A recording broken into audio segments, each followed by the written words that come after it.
Ah, right. The administrative soft launch. I suppose it is only proper that we dedicate time to my own rather peculiar administrative logistics. Please proceed, Director. I have set aside approximately 12 Earth minutes for this exercise. So, Percival, let's start with the obvious question. Who are you, and what brings you to Earth? I am Percival Greyson, Senior Disclosure Analyst and Commentary Director for the Extraterrestrial Engagement Marketing Agency, EEM Agency. As for what brings me here, I was assigned to Earth in 1933 as part of the Interstellar Cultural Exchange and Marketing Initiative, ICEMI. My initial mission was quite straightforward. Observe human reactions to UFO disclosure and file quarterly reports. Unfortunately, what I discovered horrified my analytical mind. You lot are terrible at understanding your own UFO/UAP phenomena. The misinformation, the sensationalized garbage, the truly dreadful production values on some of your documentaries. It was all rather detrimental to the mission, and frankly, to my sanity. That answers the why you're here part. But what about your background? Where exactly do you come from? I hail from Zeta Reticuli 2, specifically the metropolitan hub known as Consensus Prime, a planet where meticulous record-keeping is considered a high form of art. I come from a long line of what you might call civil servants, though on my world they are revered as keepers of reasonable expectations. I have worked in interstellar diplomacy, cultural analysis, and, regrettably, marketing. I have been part of disclosure initiatives across multiple planets. And what is your official name on Consensus Prime? Is it Percival? Most certainly not. Back home, names are assigned based on our quantum resonance sequence and bureaucratic ranking. Those designations are highly accurate and efficient, but they do not fit neatly onto a screen graphic or a media pass. So, how did you land on Percival Greyson? We noticed the reference to the British coat manufacturer. Ah, yes, the rather excellent British tailoring. The ICEMI determined swiftly that I needed a proper, pronounceable human handle if I were to fulfill my mission. Despite my perpetual state of professional exasperation whilst working with your species, I confess I've grown fond of certain cultural exports, much like the discovery of bergamot Earl Grey tea and your peculiar but addictive Earth cigarettes. My current preferred outerwear was manufactured by a firm named Percival. I adopted Percival from the manufacturer, and Greyson happens to be the specific model name of my favoured long trench coat. It sounds suitably formal, aligns with my adopted received pronunciation British English accent, and ensures I am taken seriously as an analyst. When exactly did you arrive here, and how did you travel to Earth? I've been here for about 92 Earth years. I arrived long before your modern age, before satellites filled your skies, before your world learned how to split the atom, and before the birth of your digital age. The ICEMI ensured a discreet and highly efficient transit. That is a rather pertinent question that speaks to the crucial administrative logistics of my arrival on Sol 3. It is quite a common query, and one I find less perplexing than, say, why humanity insists on using shaky camera work in nearly every alleged UAP sighting. My journey from Consensus Prime in the Zeta Reticuli 2 system, undertaken for the Interstellar Cultural Exchange and Marketing Initiative, ICEMI, was executed with the precision and efficiency one would expect of a high-priority bureaucratic posting.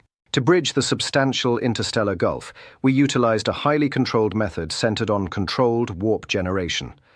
This technology, you see, necessitates the manipulation of the space-time continuum surrounding the vessel, requiring enormous and meticulously managed power. In addition to the engineering and power of the ship, consciousness plays an integral role in controlling the craft. The energy for this feat is generated by the advanced Oroplution antimatter engine, a proprietary piece of kit, I'm afraid. The entire process was designed for maximum temporal efficiency and, perhaps more importantly, to ensure a minimal observable signature upon insertion into your rather busy orbital space. We certainly wouldn't want to cause the sort of mass hysteria that the Robertson panel once worried about, or precipitate a catastrophic brand credibility incident. The methodology was, I assure you, entirely professional and adhered strictly to proper documentation standards. Now that we have adequately addressed the matter of transport, perhaps we can return to the more urgent business of elevating the discourse.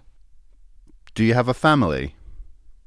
I do, in fact, have a family. 2 adult offspring, fully matured, completely independent, in theory.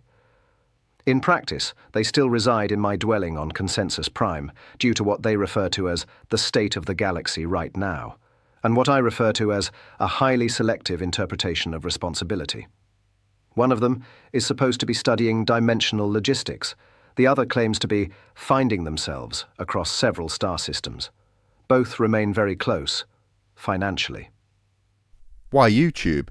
Why jump from simply filing reports to being a public-facing commentary director now? After reviewing precisely 87,000 hours of internet commentary, I concluded that observation alone was insufficient. I convinced my supervisors to let me take a more proactive approach, work within Earth's marketing industry to help humans process UAP information more intelligently. Why social media? Because apparently your species trusts social media more than your own governments. YouTube seemed the logical choice. I figured, why not add an actual alien to the mix? Someone needs to connect the dots, and frankly, you're not doing a stellar job of it yourselves. The decision to step forward as clear evidence of extraterrestrial existence was, admittedly, unconventional for the Interstellar Cultural Exchange and Marketing Initiative. However, we assessed the risk of mass hysteria to be rather low. Your popular culture has been saturated with UFO movies and alien narratives for decades. The shock value has, frankly, depreciated significantly. Furthermore, your species is far too preoccupied with managing your daily existence and internal political conflicts to truly panic over the cosmic background radiation. Most importantly, your AI technology is now so sophisticated that the general assumption will be that I am nothing more than a highly advanced AI avatar creation, rather than actual proof of life on Consensus Prime. This affords me the necessary professional distance to elevate the conversation. You spend a lot of time analysing humanity. What is your overall assessment? Humanity is culturally curious. I find your behaviour genuinely fascinating, like an anthropologist who finds his subjects occasionally endearing. However, your resistance to applying basic logic to unexplained aerial phenomena is remarkable. You possess a fascinating habit of making everything unnecessarily complicated. From a marketing standpoint, your species has documented these incidents for 70 years and still debates whether to take them seriously. A brand awareness failure of spectacular proportions. But to be totally transparent, I love Earth. What can viewers expect from your channel? You can expect rigorous analysis.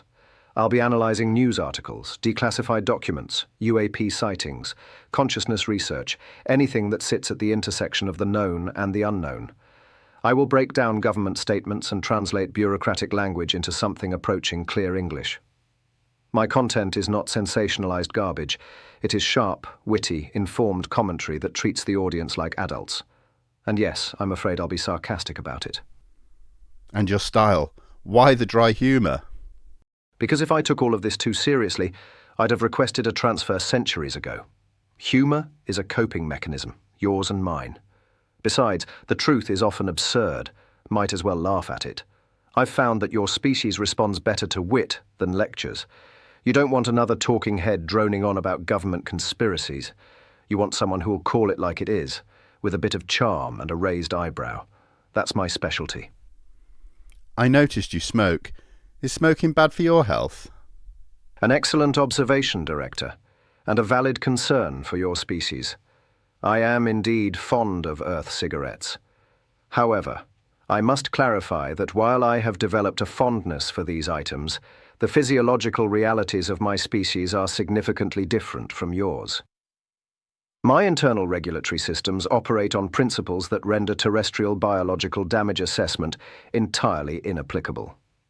The consumption of these items provides a sensory experience, a momentary cultural curiosity, but it registers precisely zero negative impact on my long-term functionality or the filing of my quarterly reports. So no, smoking is not damaging to my health, but I would strongly caution the audience against replicating my habits, as your bodies are, shall we say, a trifle less resilient. Do you have any pets? I maintain a companion animal. I have a cat.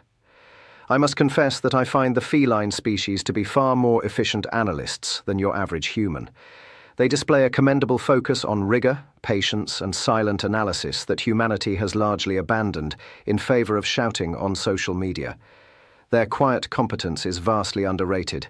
In many ways, they are smarter than most of the people I interact with here on Sol 3. Any final thoughts for your viewers? Indeed, remember this: the goal of the EEM Agency is intellectual honesty and evidence-based reasoning. The system is no longer monolithic. The truth seeps out through bureaucratic paper trails and rejected proposals. Your task, as the audience, is to maintain your critical thinking skills and demand better. Do not surrender to the absurdity simply because it is entertaining. This is Percival Greyson for EEM Agency.